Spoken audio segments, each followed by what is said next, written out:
설교 제목이 노년의 아름다움인데, 노년의 아름다움 바르실레, 노년의 아름다움 정성기, 또 이렇게 연결이 된 것 같습니다. 자, 우리 성도님들 가운데 신앙생활을 오래 하다 보면 이제 이런 경험을 다 하게 됩니다. 아, 신앙생활 참 지루하다. 교회생활 재미없다.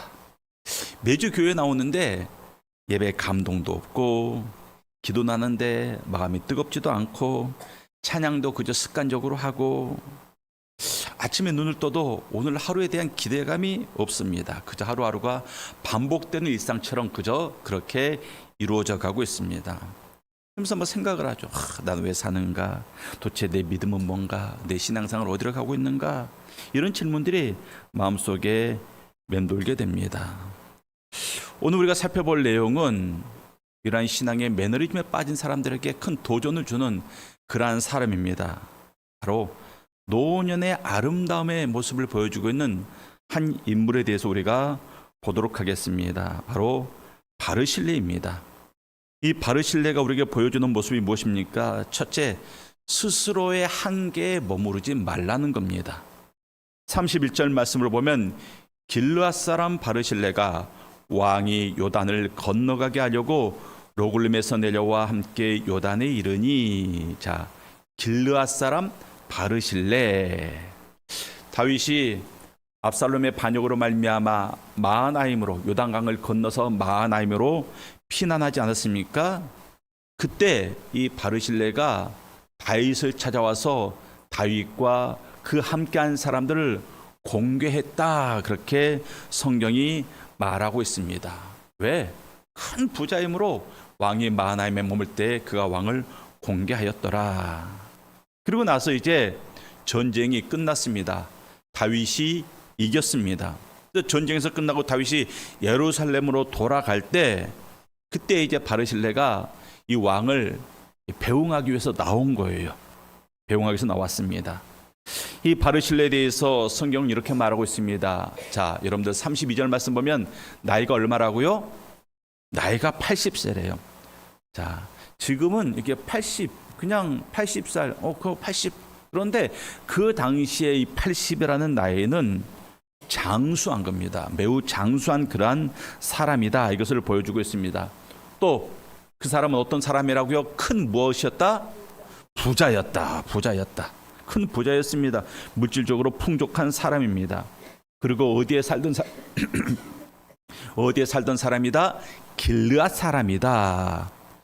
그러니까 이 길르앗, 그러니까 예루살렘 땅에서 저 주변 변두리 지방에 사는 사람이에요. 근데 큰 부자래요. 그러니까 지방에서 한 유지되는 그러한 사람입니다. 그가 뭐 했다고요? 공개했다 말합니다. 공개했다라는 것은 음식을 비롯해서 이 다윗과 그 무리들의 필요를 채워주었다, 이것을 말합니다. 그러니까 돈이 많았어요. 부자였습니다. 그렇기 때문에 물질로 다윗과 그의 군대를 먹이고 후원했다, 이것을 보여주고 있습니다. 언제요? 다윗이 가장 힘들 때, 다윗이 가장 어려울 때, 왕위를 잃어버리고 쫓겨다닐 때 이 80세 노인 바르실레가 자신의 모든 재산을 부어가지고 다윗과 그의 군대를 먹였습니다. 이건 그냥 선행이 아니죠. 목숨을 건 충성입니다. 왜? 만약에 이 전쟁의 향방이 압살롬의 승리로 끝나면 다윗의 편을 들었던 바르실레가 어떻게 되겠습니까? 가문은 망하는 겁니다. 멸족을 당하는 겁니다. 역적이 되는 겁니다. 그럼에도 불구하고 이 바르실레는 목숨을 걸고 다윗을 섬겼습니다. 왜 그렇게 할 수 있었는가? 여러분, 나이가 80이다. 나이가 80이 되면 더 이상 모험을 하지 않습니다. 새로운 것을 시도하지 않습니다. 나이가 80이면 이제 편안함과 안정을 추구할 나이입니다. 그렇잖아요. 여기 우리 교회도 계신 우리 노 장로님들, 노 권사님들, 노 집사님들, 한때는 막 날아다녔던 분들입니다. 날아다녔던 분들이에요. 교회를 위해서 수고와 헌신과 희생과 봉사를 마음껏 쏟아부었던 그런 역전의 용사들입니다. 지금도 마찬가지예요. 마음은 그때와 똑같은데 몸이 따라주지 않습니다. 그래서 이제는 평안과 안식 속에서 노년의 삶을 누리고자 하고 있습니다. 근데 이 바르실레는 자신의 연로함에도 불구하고 자기가 할 수 있는 일을 지금 하고 있다라는 거예요. 그것이 무엇입니까? 다윗이 어려울 때 그의 필요를 채워주는 겁니다. 그러니까 부자이다 보니까 부자가 할 수 있는 일을 바르실레가 하고 있는 겁니다. 그것이 바로 공개하는 겁니다. 모든 나이, 모든 세대에게는요 다 이유가 있고 핑계가 있습니다. 20대, 30대는요 너무나도 바빠요. 너무나도 바빠서 제대로 신앙생활을 못한다고 말합니다. 예, 그렇습니다. 학교를 졸업하고요 세상에 딱 나가 보십시오. 정신을 차릴 수가 없습니다. 세상은 완전히 다른 곳이거든요. 학교 다닐 때 바라보는 세상과 이제 사회인이 되어서 세상을 바라볼 때 그 세상은 완전히 다른 세상입니다.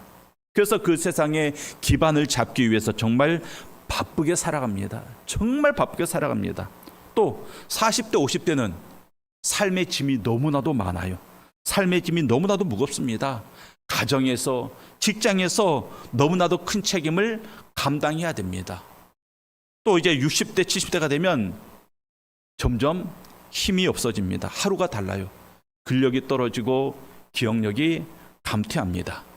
그렇게 나이가 80이 되고 90이 되면 더 이상 새로운 것을 꿈꾸지 않아요. 꿈꾸지 않습니다. 더 좋아지기를 바라기보다는 더 나빠지지 않기만을 바라면서 미래가 아닌 과거를 추억하면서 그렇게 살아가게 되더라는 것입니다. 또 우리는 다 알고 있잖아요. 나이는 뭐다? 나이는 숫자에 불과하다. 우리는 다 알고 있습니다. 성경을 보십시오. 아브라함이 75세에 자기의 고향 땅을 떠나서 아무도 알려주지 않았던 새로운 땅을 향해서 여정을 시작했습니다. 모세는 80세, 아론은 83세에 이스라엘을 애굽에서 끄집어내서 광야로 이끌었습니다. 갈렙은요 85세 헤브론 산지를 싸워서 정복해서 쟁취했습니다. 안나라는 여선지자는 평생을 성전을 떠나지 않고 기도하다가 84세 예수님을 만나고 사람들에게 그 예수님에 대해서 증거했습니다. 사도 요한은 90이 넘어서 반모섬에 유배가 있으면서 그곳에서 90이 넘어서 요한계시록을 기록하게 됩니다. 우리 사랑하는 성도님들, 나이는 숫자에 불과한 겁니다. 그렇기 때문에 여러분들의 그 영광스러운 노년을 위해서 우리가 준비를 해야 됩니다. 건강관리도 잘 하시고 입맛 없어도 식사 꼬박꼬박 하시고 틈나는 대로 귀찮아도 밖에 나가서 좀 걸으시고 운동도 하시고 그만 준비입니까? 기도 많이 해야죠. 기도도 많이 해야 됩니다. 성경도 열심히 읽으시고 그리고 주머니 안에 쌈짓돈도 마련해야 됩니다. 왜 그렇습니까? 주님을 위한 영광스러운 노년을 살아가기 위해서 그렇습니다. 저는 우리 권사님 가운데 연로하신 권사님이 성전이 새롭게 건축된 다음에 내가 무엇을 할까 하면서 고민하시는 분을 봤습니다. 새롭게 성전이 건축되면 내가 뭘 해야 되는데 내가 어떤 역할을 감당해야 하는데 하면서 그 마음의 부담을 가지고 준비하시는 분을 봤습니다. 여러분들, 꿈꾸는 사람은요 결코 늙지 않습니다. 결코 늙지 않아요. 그래서 성경에서는 나이 먹어감에 대해서, 나이 듦에 대해서 이렇게 말하고 있습니다. 시편 92편 12절로 14절 말씀, 우리가 한 목소리로 읽겠습니다. 시편 92편 12절로 14절 말씀. 자, 함께 봅니다. 의인은 종려나무같이 번성하며 레바논의 백향목같이 성장하리로다. 이는 여호와의 집에 심겼음이여 우리 하나님의 뜰 안에서 번성하리로다.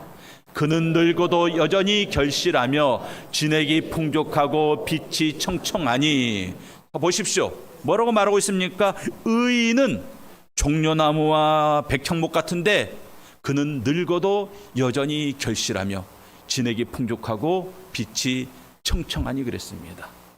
나이를 먹어갈수록 더욱더 삶의 활력이 있고 삶의 열매를 맺고 그렇게 살아가더라는 것입니다.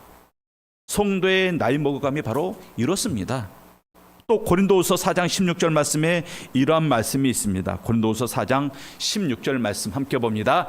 그러므로 우리가 낙심하지 아니하노니 우리의 겉사람은 낡아지나 우리의 속사람은 날로 새로워지도다. 보세요. 여러분 거울 볼 때마다 아이고 이 낡았구나 아시지 않습니까? 보톡스 맞아야지. 그런 거 다 필요 없어요. 다 한때입니다. 근데 중요한 것은 우리의 겉사람은 낡아지는데 우리의 속사람은 어떻다고요? 우리의 속사람은 날로 새로워진다 말하고 있습니다. 이것이 바로 성도의 나이 먹어감입니다.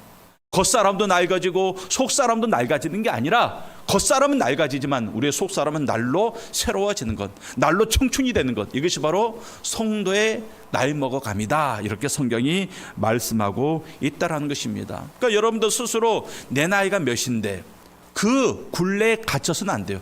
야, 내가 나이가 몇인데. 여러분들 하나님 앞에서 나이가 무슨 의미가 있습니까? 나이가 적든지 나이가 많든지 예배해야죠. 나이가 많든지 나이가 적든지 사명을 감당해야죠. 나이가 많든지 나이가 적든지 전도해야죠. 기도해야죠. 말씀 봐야죠. 나이는 아무런 의미가 없는 겁니다. 스스로의 자기의 나이에 한계를 두지 마세요. 한계를 두지 마세요. 그러면 인생이 서글퍼져요. 스스로 서글퍼집니다. 그러니까 여러분들 날마다 속사람이 새로워지는 그러한 삶을 살아가실 수 있기를 바랍니다. 사실내는 나이가 많았어요. 나이가 많으면 이런 생각을 할 수 있죠. 난 이미 충분히 했다. 난 이미 내 인생 충분히 열심히 잘 살았다. 이렇게 말할 수 있습니다. 자, 이 바르실레가 성공한 사람이에요. 지역에서 존경을 받고 있습니다. 큰 부도 이루었습니다. 그러면 나는 이제 충분히 이루었기 때문에 이제 쉬어도 돼. 이렇게 말할 수 있는 사람입니다. 근데 그는 안주하지 않았어요. 왕이 어려울 때 왕을 찾아가서 그를 섬기고 있습니다. 우리도 그럴 수 있어요. 난 이미 충분히 했어. 난 이미 충분히 교회에서 할 만큼 했어. 이제는 그만해도 돼. 이게 바로 매너리즘의 시작입니다. 바르실레의 활력이 어디서 옵니까? 바르실레가 충분히 그 자리에서 안주할 수 있었는데 바르실레의 이 또 다른 사명이 어디서 오느냐? 섬길 대상을 분명히 바라보았기 때문에 그래요. 바르실레가 다윗이 어려움에 처한 상황을 봤습니다. 자기 눈으로 봤어요. 그래서 보고 자기의 사명이 생겼습니다. 여러분들, 우리에게 사명은요, 여러 가지 모양으로 우리에게 사명이 주어집니다. 우리가 바라본 것이 사명일 수 있어요. 여러분들 어떤 현장을 바라봤습니까? 다른 사람들 그거 안 보는데 나는 봤어요. 왜 하나님께서 그것을 나에게 보게 하셨을까? 그럼 그게 사명인 겁니다. 어떤 상황을 보면서 막 마음이 아파요. 마음이 저립니다. 다른 사람들 그거 보고 그냥 무심히 지나가는데 나는 그 현장을 볼 때 막 마음이 아파요. 그럼 그게 사명이에요. 그게 사명인 겁니다. 또 내가 누구보다 더 잘하는 게 있어. 더 많이 가진 게 있어. 그럼 그게 사명인 거예요. 그게 사명인 겁니다. 바르실레는 나이 80이 돼서요, 다윗 왕을 바라보면서 자기의 사명을 다시금 찾은 것입니다. 다윗 왕을 바라보면서 그 80의 노년이 다시금 일어서더라는 것입니다. 우리가 신앙생활 가운데 활력을 잃어버리는 이유가 있습니다. 왜 그렇습니까? 자꾸 자기를 봐서 그래. 자기 자신을. 내 나이, 내 체력, 내 상황, 이런 거 보면요, 삶의 활력을 잃어버리게 됩니다. 생명력을 잃어버리게 됩니다. 그래서 시선을 돌려야 돼요. 뭘 봐야 됩니까? 내 주변에 신앙이 약한 초신자가 있는가? 또 삶의 어려움을 겪는 사람이 있는가? 또 인생의 무거운 짐을 지고 가는 사람이 있는가? 또 이 자리는 누군가의 자리인데 빈자리가 있는가? 또 교회 몇 안 되는 그 어린아이들, 그 청소년들이 보이나? 그러면 그 보이는 그것들이 바로 우리의 사명이 되더라는 것입니다. 우리가 섬길 사람을 딱 발견하는 순간 우리에게는 사명이 생깁니다. 바르실레의 삶이 지금 그것을 증명하고 있습니다. 다윗을 바라보고 다윗을 섬기는 삶. 사랑하는 성도님들, 여러분들 상황이 어떻습니까? 나이가 많습니까? 건강이 안 좋습니까? 물질 가진 게 없습니까? 그럼에도 불구하고 여러분들이 무엇인가를 바라보았다면 여러분들이 바라본 그곳에 분명히 하나님께 주신 사명이 있음을 알고 그 사명으로 말미암아 스스로의 한계에 갇히지 말고 다시금 일어나야 될 것입니다. 두 번째, 이 바르실레가 우리에게 주는 교훈은 이것입니다. 사람에게 받지 말고 하나님께 받아야 된다, 이것입니다. 사람에게 받지 말고 하나님께 받자. 33절 말씀을 보겠습니다. 33절 말씀, 우리 성도님들 함께 읽겠습니다. 시작.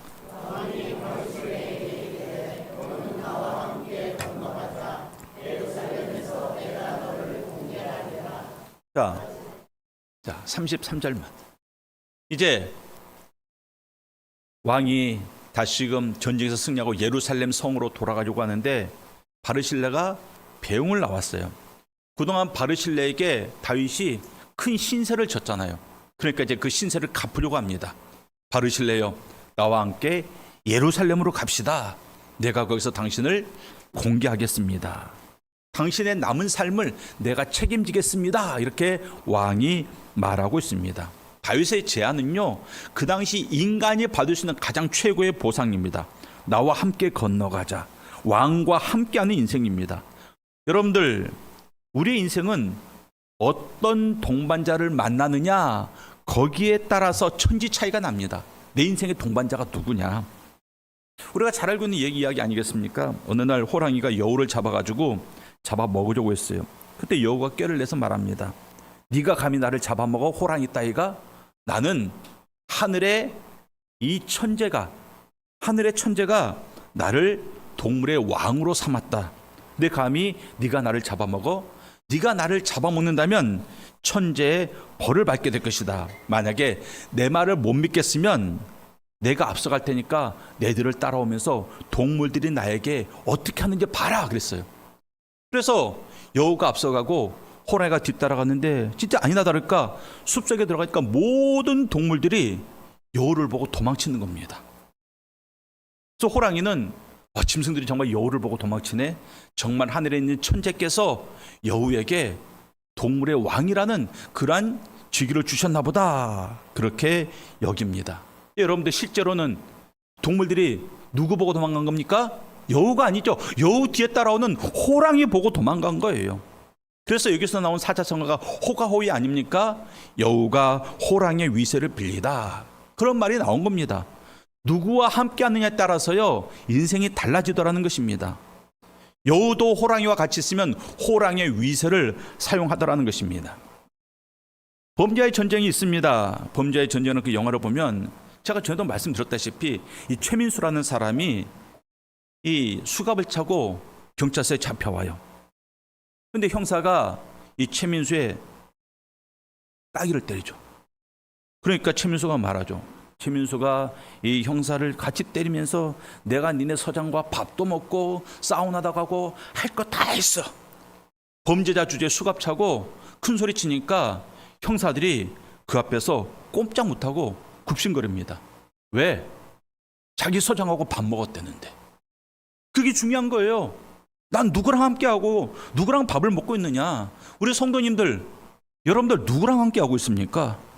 여러분 옆에 누가 있습니까? 여러분들 누구와 주로 밥을 먹습니까? 누구와 시간을 보내고 있느냐 하는 것입니다. 길면 길고 짧으면 짧다고 하는 이 인생, 도대체 누구랑 함께 시간을 보내고 있느냐 이겁니다. 친구 따라 강남 간다 그러잖아요. 맞습니다. 아이들이 잘 때 보면요, 친구한테 굉장히 많은 영향을 받아요. 친구한테 담배 배워요. 친구 따라 담배 배우고, 친구 따라 술집 가고, 중고등학생들이 친구 따라 사창가 갑니다. 친구 따라 도박하고요, 친구 따라 마약하고요, 친구 따라 지옥 갑니다.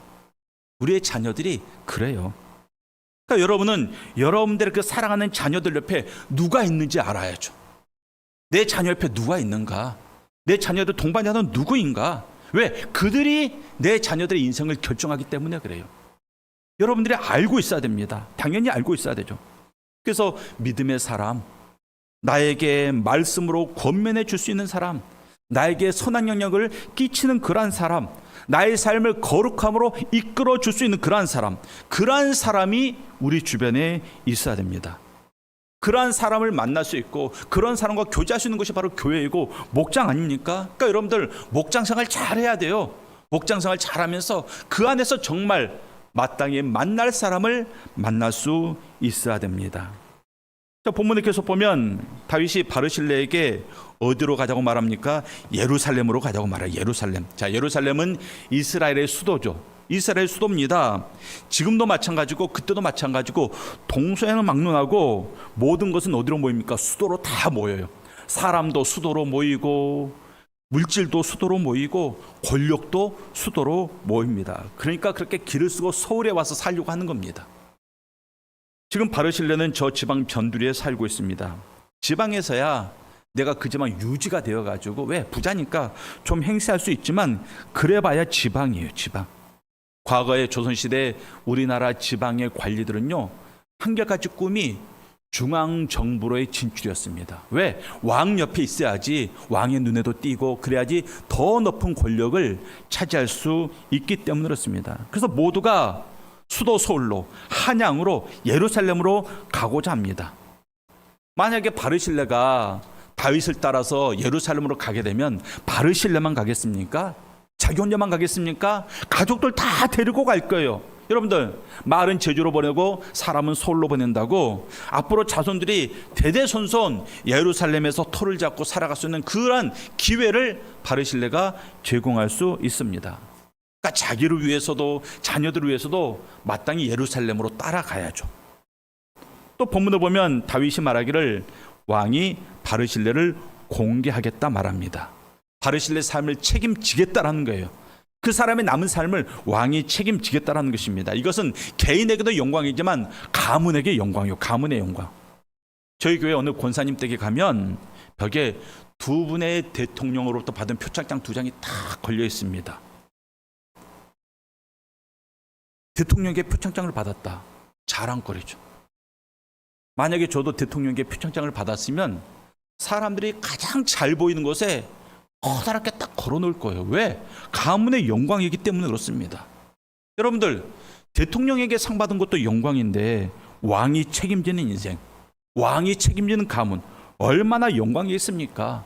최고의 성공이고 최고의 영광이 될 것입니다. 그러니까 이 80 먹은 노인에게 있어서는 자기의 인생을 정말 가장 아름답게 장식할 수 있는 그러한 대미를 장식할 수 있는 그러한 완벽한 기회가 지금 주어지고 있는 거예요. 그럼 당연히 허락해야죠. 그런데 바르실레는 다윗 왕의 그 요청을 거절합니다. 왜 그랬을까요? 37절 말씀 보면 이런 말씀이 있습니다. 청하건대 당신의 종을 돌려보내옵소서. 자, 청하건대 당신의 종을 돌려보내옵소서. 여기서 돌려보내다, 돌아가다, 이 말이 히브리어 단어 슈브라는 단어가 쓰였습니다. 슈브. 근데 이 슈브는 어떤 의미가 있습니까? 제자리로 회복하다, 원래 목적으로 돌아가다, 그런 의미가 있습니다. 그저 어떤 방향을 돌이킨다라는 뜻이 아니라 원래 목적으로 돌아가다, 원래 목적으로 돌아가다. 무슨 의미냐? 바르실레는 자기의 인생의 목적이 예루살렘에 있는 것이 아니라 자기의 고향 땅에 있다는 것을 알고 있었습니다. 하나님이 나에게 허락하신 곳은 예루살렘이 아니고 고향 땅이다라는 것을 알고 있었다라는 것입니다. 나에게도 좋고 후손들에게도 좋고 더 큰 영광이 있고 더 많은 물질이 있고 더 큰 권력이 있는 그곳이 나의 목적지가 아니라 하나님이 나에게 주신 고향 땅이 나의 목적지라는 것을 바르실레는 알고 있었다라는 것입니다. 그래서 말하는 거예요. 왕이시여, 왕의 요청이 너무나도 고맙고 감사하지만 저는 하나님이 저에게 주신 그 삶의 영역, 그 삶의 목적, 그 지경으로 내가 돌아가길 원합니다. 이렇게 말하고 있는 겁니다. 우리 사랑하는 성도님들, 여러분 인생의 성공이 뭐예요? 여러분들 꿈꾸는 성공이 뭡니까? 돈이 많아지는 겁니까? 더 높은 자리에 올라가는 겁니까?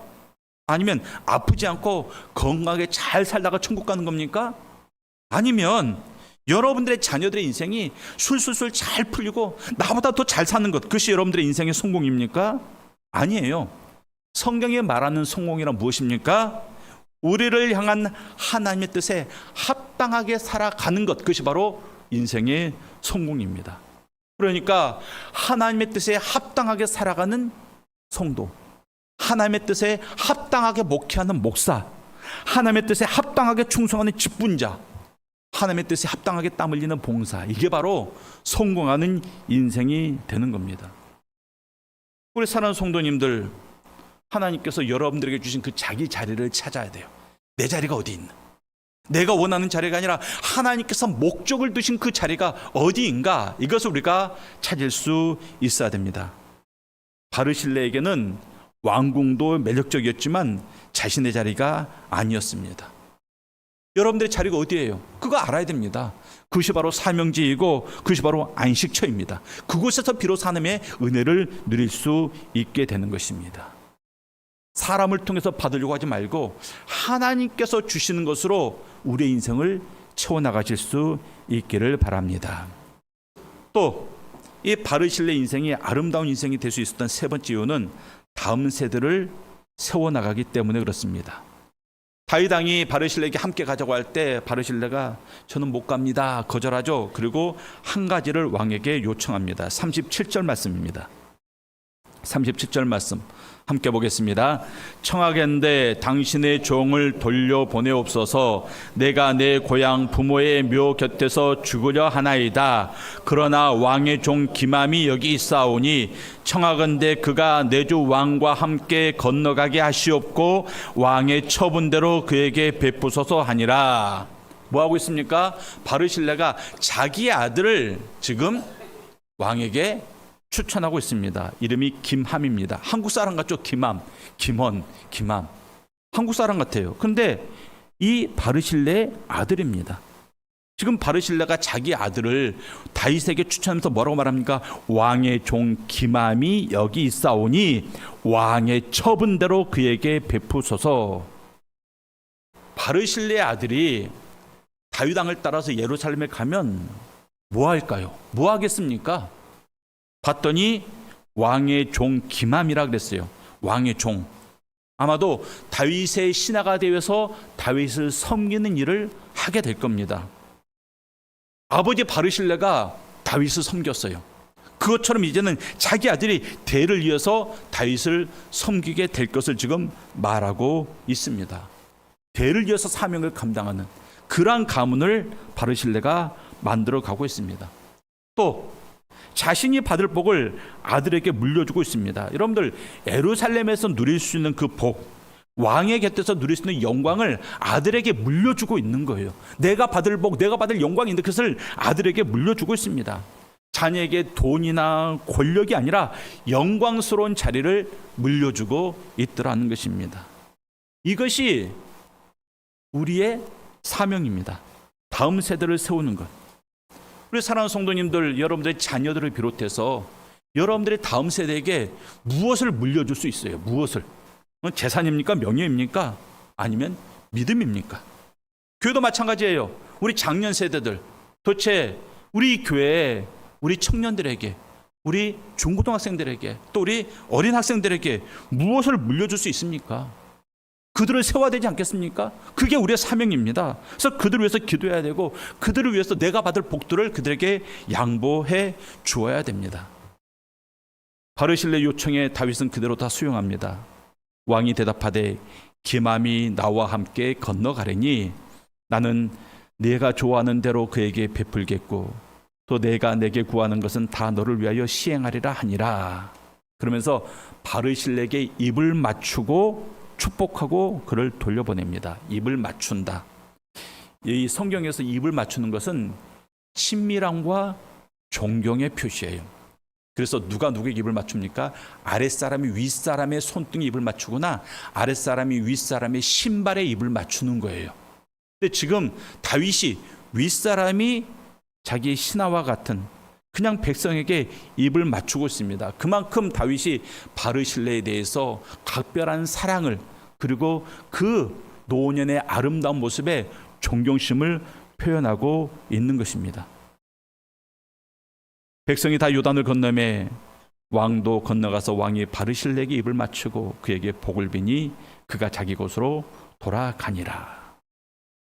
바르실레가 다윗과 함께 하다가 다윗을 섬기는 그 사명을 마치고 이제 자기의 갈 곳으로 돌아갑니다. 우리도 언젠가는 돌아갈 거예요. 우리도 언젠가는 돌아가게 되어 있습니다. 그때 어떤 모습으로 돌아갈 건가? 어떤 모습으로 떠나갈 건가? 미련을 남길 것인가? 아니면 평안하게 아름답게 떠나갈 것인가? 우리 모든 성도님들에게 하나님께서 자기의 곳을 허락해 주셨습니다. 바르실라가 자기 곳으로 돌아가니라 그랬잖아요. 우리에게도 자기의 곳이 있습니다. 바르실라는 돌아가면서 뒤돌아보지 않았습니다.